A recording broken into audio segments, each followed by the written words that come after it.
Hello, my name is Wes. This is The Whole Truth, episode number 5 for the week of 21 October 2013. Welcome back, everybody. This week our YouTube channel hit 3,000 subscribers. Over 1,000 of that is directly related to this series, and for that, I thank you guys. In honor of that, I have some exciting news for everyone interested in Star Citizen, and I'll let you guys know what that is at the end of the episode. So let's get on with the show. First off, we've got RobertSpaceIndustries.com website recap. This week we hit 23 million in crowdfunding. The crowdfunding's really been rolling since the CitizenCon live stream. Expect this rate to slow down a good bit as we get farther away from the new ship package releases and the exclusive sales. In this update, we got 2 new pictures of the interior cockpit area of the Retaliator, as well as a 23 million goal unlocked, which is the Xeon scout ship known as the Quark that was mentioned last week on the show. They also announced a $25 million goal. It's an enhanced alpha. What they said that means is they plan to use the additional funds to build a wider alpha test. The initial plan was to launch servers in North America first, and then expand to areas such as Europe, Australia, to decrease latency issues. This also means they will be increasing the number of alpha slots available. There was a jump point issue released previously, and the Marine and Rifle work in progress images from that issue were released on the front page of the website. Their quote was, "We walk you through the creation of the UEE Marine character model, plus his Bearing P4SC assault rifle. Follow along with the artists as they create and perfect the character model that will appear in the finished game." There's 22 pictures on that page, and they're very detailed, so make sure you go and check those out. There's a section on the website also called Fan Spotlight, where they're trying to highlight some of the excellent fan work that's been done within the community. I really like this idea, the company pointing out stuff that the community's done and that they put their heart and soul into. It's a really good idea and a good move by RSI. On the top of the page this week is our YouTube friend Anything FPS with his Gray Cat commercial. Make sure you check this guy out because his videos are really cool. He does tons of cool stuff inside the ships, very cinematic quality to them. There's a post about the new Star Citizen mouse pads for sale in the shop. Here's a quick look at what they look like. They're 36.2 by 11.5 inches, and they state that these will be ideal for gamers and anyone with a HOTAS joystick setup. There's an interesting shape to these, but at $35, I think I'll stick to my $12 mouse pad for now, even though I really do like these. Lore Builder. This is a new feature on the website where they're going to pick an unexplored aspect of Star Citizen lore and develop it with the community's help. This installment is on racing. This is an extremely cool concept to get us involved in the game development even more. I urge everyone to go and check out the post on the forum. There's a lot of good reading on that page, and get involved. The Aurora brochure was released. This is the new 2944 Aurora brochure to go with the commercial and the new variants. The brochure outlines 5 Aurora variants in order: the Essential, Mark, Clipper, Legionnaire, and the LX. It shows the technical details of each as well. It also highlights the term active flight, which I thought I would mention because it seems kind of interesting. Quoted from the brochure, it says, "Preloaded with RSI's proprietary 4-wall system, the Aurora's avionics configuration is completely customizable and capable of suiting all types of flying styles and preferences." On another note, in this update, they state that the Hornet brochure and the variant releases have been delayed until Tuesday, October the 21st. So if you're watching the show on release day, then that's tomorrow. Interestingly, they stated that the Hornet will be the first of the ships that fulfill the final delivery version. You watch the commercial, you see the ship in action, then you read the details and learn about the variants in the brochure, and then you can check them out in the engine in the hangar. So keep your eyes peeled for that on Tuesday. Pretty exciting stuff. Can't wait to see the variants. One last thing on the website was a post by Martin Galloway announcing that on the 25th of October they're going to record some Star Citizen music with a 75-piece orchestra. It's the Capellan Orchestra located in the Czech Republic. It was composed by Pedro Macedo Camacho, the same guy who did the current launcher music, the 300i commercial music, and the Aurora commercial music. This is done to honor the commitment that was made on November the 10th of 2012 when the pledges totaled $6 million. I've linked the forum post, which also has a couple of videos of the orchestra in action. This is amazing stuff. One of the videos is actually a score from the movie Elysium, so these guys are big time, and it sounds great. So this was episode number 42 of Wingmans Hangar, and that's significant because of Squadron 42, the number 42, and all of the stuff that's relates to in the Star Citizen world. So thank you guys for putting on that show every week. Everyone that's involved, I know from personal experience that kind of stuff is a lot of hard work, and we really appreciate you making us part of the team by allowing us to come into your world a little bit every week. So keep it up, looking forward to more. So this week on Wingmans Hangar, everything is sort of Squadron 42 themed. Most of the forum feedback is all questions about Squadron 42. So let's get on with the forum feedback recap. This week on forum feedback, we've got Eric, Rob, and Ben answering questions. Question: will it be possible to have multiple characters play through Squadron 42 simultaneously with NPCs controlling the extra characters? Rob says, you can't play multiplayer all the way through. It's a drop-in mechanic. Your friends, not NPC characters, can drop in and join you on certain missions. They won't be playing through the campaign, walking around the hangar, the carrier, or anything like that with you.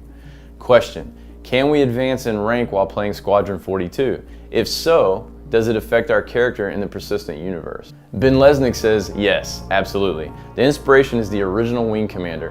One thing that was lost over the years was we couldn't increase the rank because of the live action scenes with Mark Hamill, and in the videos we couldn't change his rank. But with Squadron 42, we can do that. It absolutely will have an impact on how your character is treated after the campaign, both positively and negatively. Rob says it could affect your reputation based on your rank, and the rule is don't suck. We won't just give you the rank. And then Ben says that maybe some people don't want to be a higher rank because maybe pirates won't accept you if you were a colonel in the military killing all of them previously. Question: when players leave the military, what will they be able to take with them? Rob says, no ships, no sidearms. It's military stuff. You don't get to take that with you. They don't give it to you when you leave. There will be some things. You might get a tattoo, reputation, a medal, and so on. Question: will people completing Squadron 42 before joining the persistent world have an easier time with authorities in regard to weaponry on their ships or greater access to military grade hardware? Rob says, we've talked about whether top level gear will be available to all players or not. The thought is, if you have a bad rap or you didn't serve with the military, maybe you can't. I would think that prior service might at least give you some access to things like that other people can't. Ben says you can't get it legitimately, but there might be other ways to get it, so I'm guessing they're talking to pirating. Question: can we choose not to become a citizen after completing Squadron 42? Can we leave the military early in our career if we decide we would rather be out in the verse?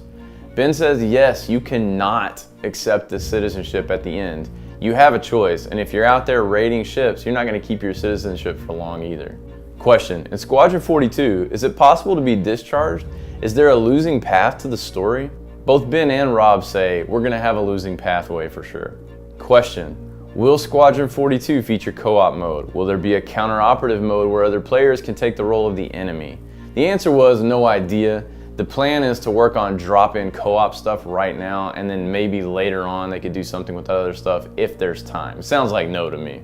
Question: can I do the entire campaign co-op? Will we both get credit for it in the persistent universe? Ben says you're not going to get the same credit for doing it, but we're talking about special rewards for wingmen who help out the main player. You can't play through the entire thing together. Question: will my Squadron 42 tour affect my life expectancy in the persistent world? Will I come out with scars and cybernetic limbs and things like that? Rob says death in the campaign is different. You die in the campaign, you have to start the mission over, so no, we don't expect it to affect anything in the persistent universe in that way. Question: will we fly mostly fighters, or will we get to command some larger ships in some of the missions? Ben says, I think that may fall into the category of a spoiler warning. Question: will we have access to ships that we purchased for use in Squadron 42? Rob says no, plan to be flying Hornets, Gladiators, and other ships you might not have seen yet. Question: will we have to redo the campaign for each era when our character dies? Will choices open entirely different paths with completely different missions? Rob says, if this is your next of kin, you've already got the benefits of completing Squadron 42 on your account, so you can't do it again on that same account. Maybe if you open a new character, you can replay it for that character. Ben says yes, there will most definitely be branching mission paths. It was one of the stretch goals. Don't expect an entirely separate path because they want to keep the dialogue tight. Question: will Squadron 42 feature any ground combat or boarding missions? Ben says, we'll just say we're building all that technology for a reason. Question: will there be romantic interests in Squadron 42? Ben says, we're focusing heavily on interaction with your wingmen, on how you are as comrades and how they interact because of that, not necessarily getting into some kind of romance. Question: will Squadron 42 have NPCs that look around and watch you as you pass, as well as go about their own business and do things like turn to interact with you when they notice you nearby? Ben answers, yes, most definitely. Chris always talks about immersion. Question: between missions, while aboard a carrier in Squadron 42, will we be limited on where we can go on that ship? Ben says, all the interiors are built out fully, so if they'll let you in, then you can go there. New areas will open up as you gain access to things. Question, how are conversations going to be handled? Will it be choice-based with good, bad, and neutral choices, kind of like Mass Effect? Or will there be more depth in decisions based on the personality of the NPCs you interact with? How much impact will these responses have? Rob says, characters' reactions to you change. It's not a right or wrong thing, like I'm going to take the angel path or the devil path.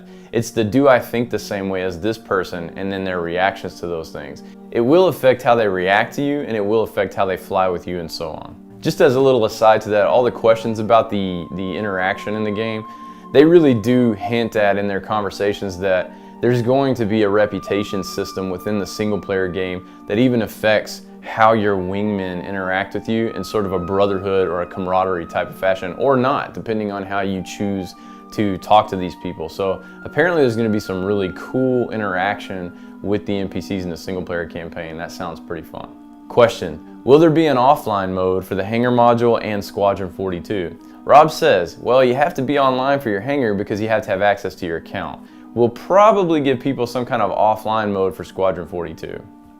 Question, are there any plans to extend the single player game to that of a civilian or a pirate's perspective in, say, a privateer style set of missions? Ben says, there's always mission discs, not initially of course. We have a lot of ideas for other stories to tell, and we have this entire engine to tell them in. Question, is there a chance players could be drafted back into the military in cases of extreme emergency in the persistent universe? Answer, we have some interesting ideas, maybe. That's it for forum feedback this week, so let's move on to the MVP recap. So on the MVP recap this week, Ben Lesnick gave the MVP to Silver Volp on the forums for his post, A Shout Out to Etiquette. You can check it out via a link down in the information below. Every forum needs an etiquette post, and here's this one. Alright, so now it's time for the r/starcitizen post of the week. And this week, I'm giving it to Tim Skywalker for his post, Avenger Trailer, Mysteries of Space. This is a fan video of the Avenger flying through space around some sort of anomaly. It's really cool looking, and Tim has more stuff like this on his YouTube page. Thank you to Tim for putting in the time and effort to bring us some great content while we all wait anxiously for the full game. You can get a link to the Reddit thread as well as a link to his Star Citizen videos playlist on his YouTube channel down below. And when you guys see him posting his content, make sure you upvote it on Reddit and support the community. When people take time to put in the effort to do this kind of stuff, we need to show them that we care and we want to keep these kind of people around. This is what we want in our community. And I just have one little side note. You might have seen it in this little video here, but if you go and watch his video on his channel, you'll be able to make it a little bigger and see it.